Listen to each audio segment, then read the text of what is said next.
जी अस्सलाम वालेकुम। मैं हूँ अवैस सलीम और जैसे आप देख रहे हैं मेरे साथ आज मशहूर मारूफ शख्सियत और हमारे पुराने दोस्त रिजवान रजी साहब मौजूद हैं। कभी कभी ये हमारे हाथ आते हैं तो हमने सोचा कि आज इन्हें नया दौर के नाजरीन के कटहरे में भी पेश किया जाए और साथ साथ अपने प्लेटफॉर्म पर भी जो हमारे सुनने वाले हैं इनसे मुलाकात कराई जाए। रजी साहब, आपका बहुत शुक्रिया वक्त देने के लिए। या बड़ी गंभीर सूरत हाल बनी हुई है इस वक्त। हर बंदे से हम ये सुनते हैं कि जो कुछ आजकल पाकिस्तान में हो रहा है ये पहले कभी नहीं हुआ पाकिस्तान में। पीटीआई तो खैर उसको एक और रंग देती है, लेकिन अगर आप अदरवाइज भी देखें, केयर टेकर हुकूमतें आती रही हैं, इंतखाबात होते रहे हैं, अदालतों में केस जाते रहे हैं, लेकिन हर जगह ऐसे लगता है कि बड़ी अनप्रेसिडेंटेड किस्म की सिचुएशन है। तो एक एक करके उसको डिस्कस करते हैं। सबसे पहले जी। तो जो इस वक्त सूरत हाल है कि इमरान खान साहब जेल में हैं, नवाज शरीफ साहब वापस आने की तैयारी कर रहे हैं। बातें हम सुन रहे हैं कि जी शायद कहीं कोई अंडरस्टैंडिंग हो गई है कि अगला सेटअप जो है उसमें नवाज शरीफ साहब दोबारा वजीर आजम बनेंगे। इस हवाले से आपकी मालूमात क्या है? देखिए, आपके साथ यहाँ पे बैठने से पहले इसी सीट पे बैठे हुए मैंने अभी एक व्लॉग किया। हम्म। और वो व्लॉग जो था वो हमारे एक सोर्स हैं यूएई के अंदर। और यूएई के अंदर जो है उन्होंने एक बड़ी मीटिंग के फैसिलिटेटर का रोल प्ले किया था हम्म। जब नवाज शरीफ साहब लंदन से यूएई आए थे। नॉर्मली यही समझा जाता है कि नवाज शरीफ साहब के सऊदियों के साथ अच्छे ताल्लुकात हैं और यूएई वालों के साथ पीपल्स पार्टी के अच्छे ताल्लुकात।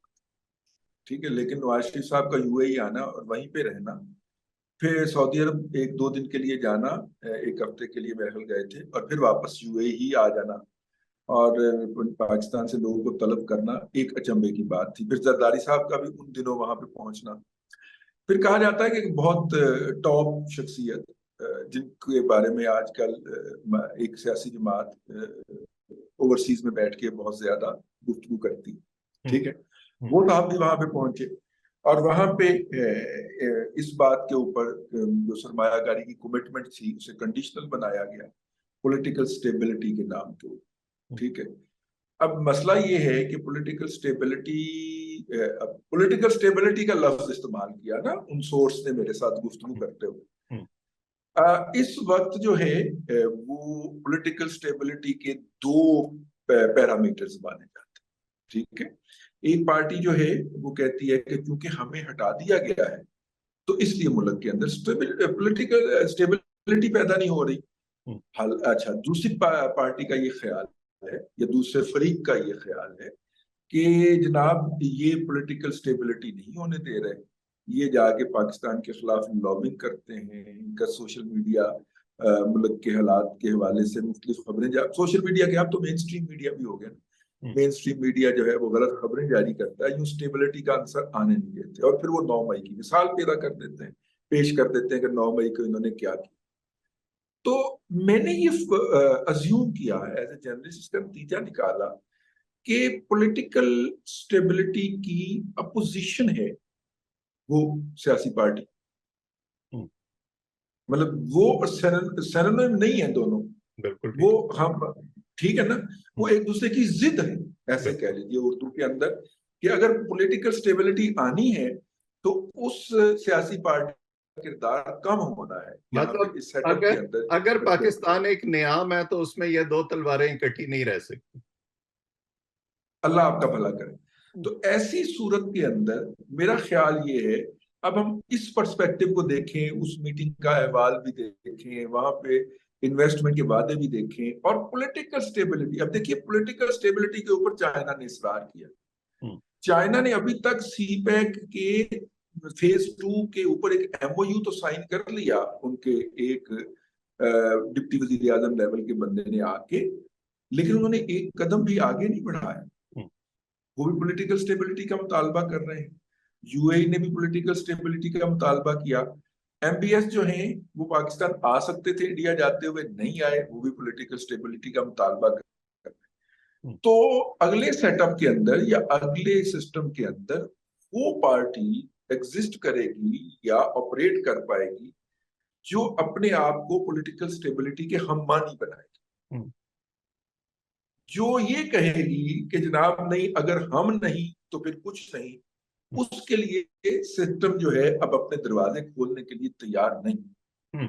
जिसके लिए अंग्रेजी में ये ये कहा जाता है कि माई वे और द हाईवे, और हमने देखा है कि जो आप इशारा कर रहे हैं जाहिर है कि वो बड़ा ऑब्वियस है, पीटीआई और इमरान खान साहब की तरफ है। बल्कि मैं तो ये भी कहता हूं कि अगर वो ये रविश इख्तियार ना करते तो शायद इस वक्त वो जेल में भी ना होते। बहुत सारे दरवाजे उन्होंने उसकी वजह से बंद किए हैं।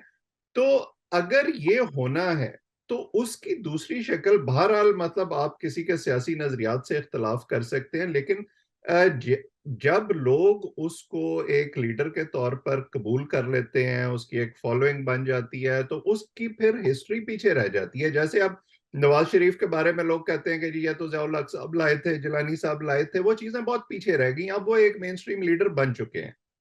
इसी तरह अब जो फॉलोअर्स इमरान खान साहब के हैं वो जाहिर है कि एक सियासी हकीकत है, उनका क्या बिल्कुल होगा? है, बिल्कुल है, सियासी हकीकत है, और वो अपनी जगह पे आज के दिन तक मौजूद हैं, अपनी पॉलिटिकल कमिटमेंट के साथ मौजूद हैं।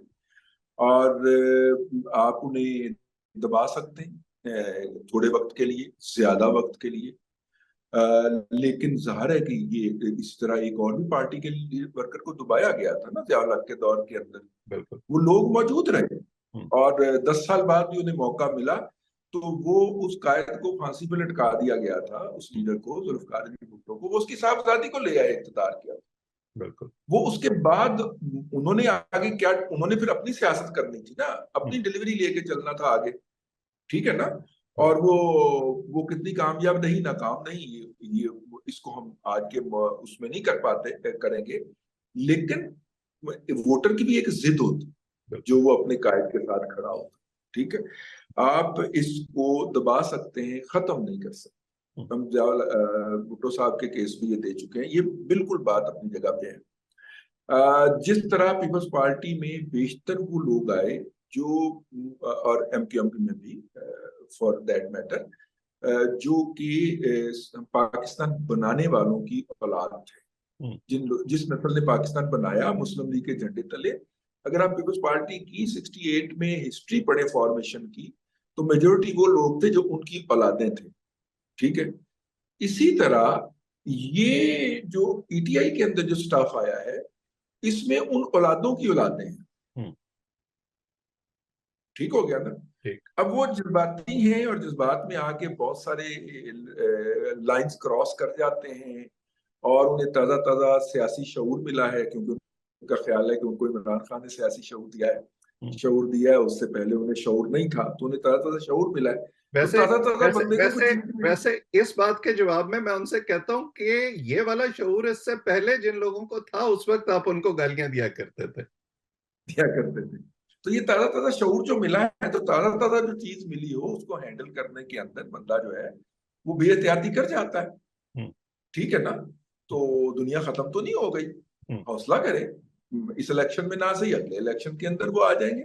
हम्म। वोटर उनको लेके तो आएगा, हमारा वोटर भी जो है वो एक जिद रखता है एस्टेब्लिशमेंट के खिलाफ, तो वो उनको एक दफा उछालेगा तो सही जरूर।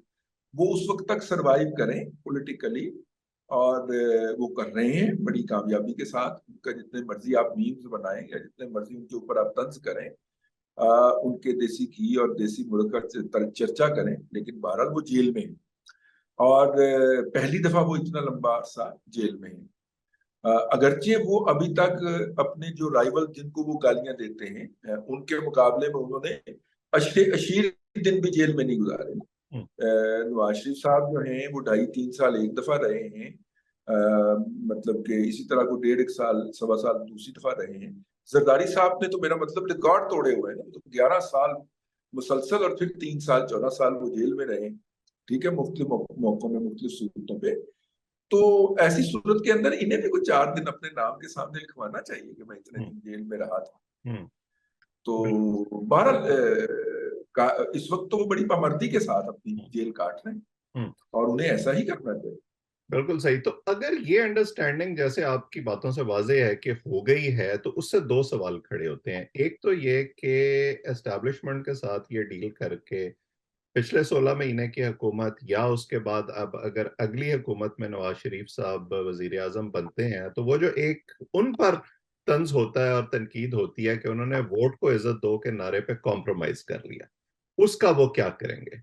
और दूसरा जो एक इकोनॉमिक परफॉर्मेंस है, उस परफॉर्मेंस को टर्न अराउंड करना कितना मुश्किल होगा, क्योंकि चीजें तो अब एक ऐसी स्टेज पर पहुंच गई हैं जहां पे इसका कोई इजी सोल्यूशन नहीं है, बल्कि 5 साल के अंदर भी शायद नहीं है। देखिए, पहले हम देख लें कि चीजें पहुंच कहाँ पे गई और कैसे पहुंच गई। ठीक है। हम्म। चीजें इस वक्त पाकिस्तान को बैलेंस ऑफ पेमेंट के क्राइसिस का सामना, हम्म। ठीक हो गया। अमेरिका बहादुर जब तक अफगानिस्तान में था, तो वो हर साल वहां पे उनकी हुकूमत चलाने के लिए, काबुल हुकूमत को चलाने के लिए कोई 12 अरब डॉलर खर्च करता था। हम्म। वो उनकी तनख्वाहों में ये वो करके तो वो खर्च करता था। वो 12 अरब डॉलर जो था, वो घूम घुमा के कुछ ईरान में चला जाता था, कुछ जो है और दुबई में चला जाता था, लेकिन उसका एक बड़ा हिस्सा, 2/3 यानी तकरीबन कोई 8 अरब डॉलर के करीब, और मैं जब ये आपसे फिगर कोट कर रहा हूँ तो ये ऑफिशियल, हम्म। एक टॉप ऑफिशियल ने ये फिगर मुझे दिया है हम्म। कि तकरीबन 8 अरब डॉलर ऐसी रकम थी जो हार्नेस करते थे हम ओपन मार्केट के जरिए, हम्म। और अपना बैलेंस ऑफ पेमेंट जो था उसको कर लेते थे। अच्छा, मैं चूंकि बजट कवर करता रहा हूँ आपके साथ वाली सीट पे बैठ के, तो हर साल जो है वो 8 से 10 अरब डॉलर का ऐसा होल आ रहा होता था बैलेंस ऑफ पेमेंट में कि समझ नहीं आ रही होती थी कैसे पूरा होगा। लेकिन जब वो कंक्लूड होता था ये, तो वो पूरा हो चुका होता था। ये वो वाले 8 अरब डॉलर होते थे। वो अफगानिस्तान में खर्च होता था, वहां से घूमता घुमाता हमारी इकोनॉमी में आ जाता था। हम आगे से जाल लगा के बैठे होते थे, उसको पकड़ लेते थे और अपना काम चला लेते। अब अमरीका बहादुर को अफगानिस्तान से रुखसत हुए 2 साल हो गए। हम्म। अब वो 12 अरब डॉलर खर्च नहीं हुए, हम्म। बल्कि उल्टा क्या हुआ कि अपना अफगानिस्तान ने अपनी जरूरियात पूरी करने के लिए हमारी ओपन मार्केट से डॉलर खरीदना शुरू कर दिया। ठीक है। और वो तकरीबन कोई 3 से 4 अरब डॉलर जो है वो अफगानिस्तान जा रहा है, 2 साल गया है। एक वो 8 अरब डॉलर का होल जो हम मांग तांग के उधार लेके पूर्ण करने की कोशिश कर रहे थे। मुश्किल पॉलिसी इसलिए अपना, अब जाहिर है कि जिस इमरान खान साहब के दौर के अंदर अगर अमेरिका अफगानिस्तान से जा रहा था, तो बजाय इसके कि फैज हमीद साहब जाके सरीना काबुल के अंदर चाय पीते और कहते कि सब कुछ ठीक हो जाएगा, हमें इस पहलू के ऊपर फोकस करना चाहिए था ना कि यार ये हमारा जो मुफ्ता लगा हुआ है, ये जो हमारा एक सिस्टम बना हुआ है, ये तो सिस्टम खत्म होने जा रहा है, तो हमें अल्टरनेटिव करना चाहिए। नहीं हुआ। और उल्टा उधर पैसे जाना शुरू हो गए। तो 12 अरब डॉलर का एक होल है। हम्म। ये 12 अरब डॉलर का होल अगले 3 साल तो रहेगा। ठीक है। और उसकी वजह क्या है? अच्छा, उसमें अब एक और भी फैक्टर ऐड हो गया। वो फैक्टर ऐड ये हुआ है कि सी पैक के तहत जो बिजली घर लगे थे, पिछले साल से उनकी पेमेंट भी, कैपेसिटी पेमेंट भी शुरू हो गई, हम्म। और कुछ 6 अरब डॉलर वो यूं ये 12 और 6 18 अरब डॉलर का हमारा बैलेंस ऑफ पेमेंट के अंदर एक होल आ गया। हम्म। सी पैक वालों को तो हम मेहनत कर सकते हैं, रिक्वेस्ट कर सकते हैं, की भी हुई है कि यार थोड़ी देर के लिए आप अपनी पेमेंट्स डेफर कर दें, लेकिन वो 12 अरब डॉलर हमें चाहिए। जो भी इस 12 अरब डॉलर को अरेंज करने का एहतमाम करता है सालाना, वो इस इकॉनमी को बचा जाएगा। क्योंकि आप वो खड़ा करके और फायर फाइटिंग में से निकल के कोई थोड़ी सी सस्टेनेबल बात करने की कोशिश करेंगे। कोई पीआईए को प्राइवेटाइज करेंगे, कोई पाकिस्तान स्टील मिल से जान छुड़ाएंगे, कोई, मेरा मतलब है कि रेलवे को रिवैम्प करने की बात करेंगे, ताकि ये इदारे अपनी जगहों पे खड़े हों और रियासत का बर्डन कम हो जाए। तो ये है वो सिचुएशन जिसके अंदर आप हम घिरे हुए हैं इस हम्म। वक्त, राइट नाउ। हम्म। अब आते हैं आपके सवाल की तरफ। आपने क्या सवाल किया था? मैंने आपसे ये पूछा था कि इसका कोई फौरी सोल्यूशन तो नहीं है, और आपको पता है कि फर्ज करें इलेक्शन हो भी जाए, नई हुकूमत बन भी जाए, तो हमारे यहाँ तो साल 6 महीने में अगर लोगों को रिलीफ नहीं मिलेगा तो लोग फिर उस हुकूमत के खिलाफ हो जाएंगे, और जाहिर है पीटीआई उसकी बिल्कुल पॉलिटिकल बेनिफिशियरी होगी फिर। बिल्कुल बिल्कुल बेनिफिशियल होगी। साल 6 महीने के अंदर कोई रिलीफ नहीं मिलेगा। लेकिन ये भी तो आप देखें ना कि आपके तकरीबन 12 अरब डॉलर की कमिटमेंट हुई है सिंध के सलाबतगान की बहाली के लिए। किसी ने एक पैसा नहीं दिया। हम्म। ना 15 महीने की गवर्नमेंट को कमिटमेंट उसी के साथ हुई थी। ना केयर टेकर गवर्नमेंट को देने की कमिटमेंट कर रहा है। ठीक है, वो कह रहे हैं कि जी एक नई हुकूमत आएगी जिनके साथ हम लॉन्ग टर्म में, यानी उसके पास 5 साल का मैंडेट होगा ना, उसके साथ हम लॉन्ग टर्म के अंदर जो है वो मामला को लेके चलने की बात करें। ठीक है, यही हाल जो है वो इन्वेस्टमेंट की प्रपोजल्स और उनके अंदर चाइना, पाकिस्तान के रवायती दोस्त मालिक चाइना, सऊदी अरब, यूएई, कतर, ये सब शामिल है। और वो ये फरमा रहे हैं कि जनाब आपके यहाँ कोई लॉन्ग टर्म गवर्नमेंट आए जो मीडियम टर्म और लॉन्ग टर्म फैसले ले सके, हम उनके साथ बैठने को तैयार हैं। तो बिल्कुल सही। बुनियादी तौर पे उम्मीद हमारी इससे वाबस्ता है कि इलेक्शन, नई हुकूमत आए और नई हुकूमत के साथ दुनिया कॉन्फिडेंस के साथ डील करे। बिल्कुल सही। इलेक्शन की तरफ भी आते हैं, लेकिन हमारे यहाँ हमेशा, अब ये 93 से कम से कम, मैं तो अपनी जो सियासी शऊर की उम्र है उसमें 93 से मुइन कुरैशी की हुकूमत से ये देख रहा हूँ कि जब भी केयर टेकर हुकूमत आती है एक नारा लगता है कि जी एहतसाब पहले होगा और बड़ा कड़ा एहतसाब होगा, उसमें सब तले जाएंगे और फिर इंतखाब होगा। आजकल फिर वो नारा लग रहा है और उसमें हमारे सिपा सलार आला जो है बार बार कहा जा रहा है कि वो इस क्रैकडाउन को जो है वो सुपरवाइज कर रहे हैं। कभी स्मगलर्स के खिलाफ ऑपरेशन की खबरें आती हैं, कभी डॉलर माफिया के खिलाफ ऑपरेशन की खबरें आती हैं। अब ये खबरें आनी शुरू हो गई हैं कि जी उसका रुख सिंध की तरफ हो रहा है और पीपल्स पार्टी शायद उस पर काफी बरंगेख्ता है। तो इस हवाले से क्या हो रहा है और ये कितना सीरियस मूव लगता है आप? देखिए, ये मरीज की हालत खराब हो जाए तो डॉक्टर आपसे इजाजत लेता है कि मैं इसको स्टीरॉइड देने लगा। ठीक है, ये मुझे भी जब कोरोना हुआ था 3 साल पहले, तो डॉक्टर साहब ने स्टीरॉइड बकायदा मुझे कह के दिए थे कि मैं आपको देने लगा हूँ, ये आपको स्ट्रेंथन करेंगे, आपकी बॉडी को बेहतर करेंगे। ये स्टीरॉइड है, ये इकोनॉमी का स्टीरॉइड है जो हम इस वक्त कर रहे हैं। ये परमानेंट सोल्यूशन नहीं होता, नंबर वन। दूसरी बात ये है कि अपना ये जो मैयर्स दिए जा रहे हैं ये कॉस्मेटिक मैयर्स, अगरचे इसके लॉन्ग टर्म इम्पैक्ट होंगे। अफगानिस्तान जो है उसके हमसाए में जितने ममालिक वाक़ हैं उसके लिए सबसे आसान तरीके से जहां से वो चीजें भी खरीद सकता है और डॉलर भी खरीद सकता है वो पाकिस्तान है। अफगानिस्तान से कोयला आता है बहुत ज्यादा पाकिस्तान में। ये 3 दिन पहले एफबीआर ने नोटिफिकेशन किया है कि कोयले की तो इंटरनेशनल मार्केट बड़ी कम हो गई हुई है, नीचे चली गई हुई है, और हम अफगानिस्तान से जो कोयला मंगवा रहे हैं वो $140 में मंगवा रहे हैं, जबकि कोयले की जो इंटरनेशनल प्राइस है वो इस वक्त $90 से भी नीचे जा चुकी है। तो उन्होंने उसकी अप्रेजमेंट प्राइस जो है वो नीचे की है, 140 से वो $95 पे लेके आए। और मेरा मतलब है कि इसका मतलब है $45 पर मीट्रिक टन तो मनी लॉन्ड्रिंग हो रही थी ना, कोई पैसे पाकिस्तान से बाहर भेज रहा था, तो वो नीचे बार हमने की है।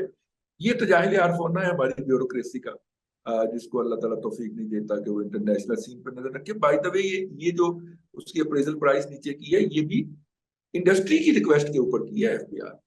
एक तो ये बात हो गई। दूसरी बात ये है कि देखिए मुल्क के अंदर इस वक्त ये जो मसाइल है ये लॉन्ग टर्म हल चाहिए। लॉन्ग टर्म हल जो है वो ट्रेड के अंदर है, एक्सपोर्ट के अंदर।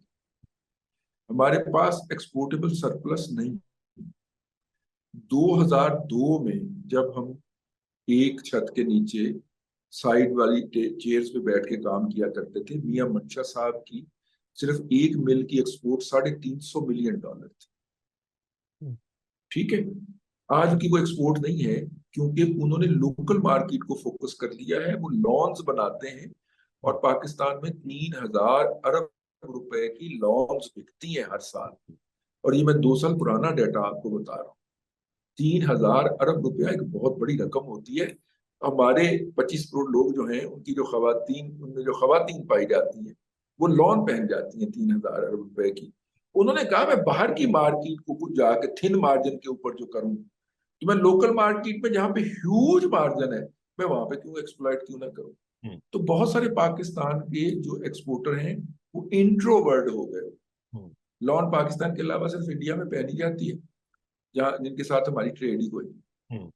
और कहीं हम एक्सपोर्ट नहीं कर सकते।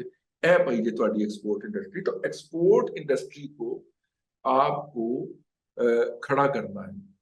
और पाकिस्तान के अंदर हर शोबे के अंदर जरूरत से ज्यादा इंडस्ट्री लगी पड़ी है, मशीनरी बंद पड़ी हुई है। अब उसको आपने एक सिस्टम के जरिए रिवाइव करना है, नई टेक्नोलॉजी लेके आनी है, नए मैनेजर्स लाने हैं। पाकिस्तान के मैनेजर्स एक्सपोर्ट कंपेटिटिव इंडस्ट्री नहीं चला सकते। हम श्रीलंका से लेके आते हैं बंदा, तो उसके ऊपर तो इन्हें सारत का इल्जाम लगा के उसको मार देते हैं, उसकी लाश को भी आग लगा देते हैं, नाउजुबिल्लाह। ठीक है, और वो बेचारा बाद में बेगुनाह साबित होता है। हरकतें तो हम इस तरह की करते हैं ना। और मतलब कि इसमें सारे ही लोग शामिल। वो जड़ावाला के अंदर एक बंदे की दूसरे बंदे के साथ लड़ाई होती है, वो उसके घर में जाके कुरान की तौहीन करके डाल आता है। वो मुसलमान माशाल्लाह इतने अक्लमंद हैं, वो जाके वो पूरी बस्ती को आग लगा देते हैं। तो रवैये तो ये हैं हमारे, जहालत से भी थोड़ा सा कोई 4 कदम आगे वाले हैं। ये रवैये दुनिया के साथ मिल बैठने, डील करने, तिजारत करने वाले नहीं। अब कौमी रवैयों के अंदर कोई जौहरी तब्दीली जो है, वो एक सियासी लीडर पैदा कर सकते। एक तब्दीली पैदा की है इमरान खान साहब। अभी हम 2 बैठे प्रोग्राम कर रहे हैं। अभी एक तीसरा शख्स आप इमरान खान साहब को लीडर मानने वाला यहाँ पे बिठा लीजिए, वो हम दोनों को चोर साबित करके उठेगा, क्योंकि उसके लीडर ने बताया ही उसको ये। वो कहेगा प्रोफेसर अवैस साहब जो हैं, ये जो काम कर रहे हैं, ये अपनी ड्यूटी के अंदर बदयांती और खयानत कर रहे हैं, और ये रजी राजा जो है ना, ये तो लिफाफा पकड़ता है। वो उसने बात ही यहाँ से शुरू कर, ये तरबियत हुई है ना उनकी मुख्तलिफ तकारीर के जरिए, मुख्तलिफ जलसों के जरिए, उनको सुना सुना के, मुख्तलिफ व्लॉग्स के जरिए। इसी तरह पॉजिटिविटी के लिए भी किसी ना किसी सियासी लीडर को अपने पीछे चलने वाले लोगों को एक तरफ लगाना हो, और उन्हें ये एक्सपोर्ट लेड की तरफ जाना पड़ेगा। पाकिस्तान ने इकोनॉमिक रिफॉर्म्स एक्ट 1991 में पास किया था, और 1992 वो ईयर था जब नरसिम्हा राव ने इंडिया को एक पॉसिबल डिफॉल्ट से बचाने के लिए, इंडिया ने अपना गोल्ड ग्लोबल मार्केट के अंदर सेल किया था, और मनमोहन सिंह साहब ने पाकिस्तान के उस इकोनॉमिक रिफॉर्म्स एक्ट के तहत अपनी इकोनॉमी को ओपन अप किया था। फोटोकॉपी की थी उन्होंने हमारी रिफॉर्म्स की, हमने भी कहीं से फोटोकॉपी की होगी। अब आप देख लें कि वो उसके ऊपर कंटिन्यूसली चलते रहे। उसके बाद कांग्रेस इलेक्शन हार गई, उसके इमीडिएटली बाद ये पॉलिटिकल कॉस्ट थी जो कांग्रेस ने पे की, लेकिन उनकी इकोनॉमी उठ गई। अब जो है, और उसके बाद जो भी हुकूमत आई है, भले बीजेपी की आई है, किसी और की आई है, उसने उस टेम्पलेट को नहीं छेड़ा जी। और उसके बाद क्या होता है कि हाँ, उसको नहीं छेड़ा। उसके बाद वो फिर आते हैं, इस दफा वो फिर उम्मीदवार है, ठीक है, लेकिन वो पॉलिटिकल कॉस्ट कांग्रेस ने पे करके अपने मुल्क को तरक्की के रास्ते पे डाल दिया। आज भी दुनिया के समंदरों में रॉ मटेरियल चलने वाले 3 जहाजों में से 2 की डेस्टिनेशन या चाइना होती है या इंडिया होती है। ये आज के दिन रॉ मटेरियल लेके जाने वाले, कोई भी रॉ मटेरियल वो हो सकता है, वो आयरन ओर भी हो सकता है, वो कॉपर ओर भी हो सकता है, वो कोयला भी हो सकता है, लेकिन जो रॉ मटेरियल लेके मूव कर रहा है जहाज, उसकी डेस्टिनेशन या तो इंडिया है या चाइना।